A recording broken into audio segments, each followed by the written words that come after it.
আল কাউসার পবিত্র কোরআনের 108তম সূরা, সবচেয়ে ছোট্ট সূরা, আয়াত 3। সূরা আল কাউসার অর্থ প্রভূত কল্যাণ। এই সূরাকে নাহার বলা হয়।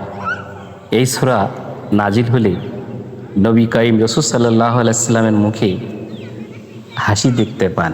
সাহাবীরা জিজ্ঞেস করছিলেন, হাসছেন কেন? নবী বললেন, তোমরা কি জানো কাউসার কি? এটি একটি জান্নাতের নহর। আমার পালনকর্তা আমাকে এটি দিয়েছেন। মুহাম্মদ সাল্লাল্লাহু আলাইহি সাল্লামের পুত্র ইব্রাহিম ও কাসেম মারা গেলে তৎকালীন আরবের লোকেরা মুহাম্মদকে বলতেন নিবংশ বলেই গালি দিতেন। তার জবাবস্বরূপ মহান আল্লাহ রব্বুল আলামিন আয়াত নাজিল করলেন। তিনি বললেন, নিশ্চয়ই আমি তোমাকে আল কাউসার দান করেছি। তুমি রবের নামাজ আদায় করো এবং কুরবানি দাও। তোমার প্রতি বিদ্বেষ পোষণকারীরাই হবে নিবংশ।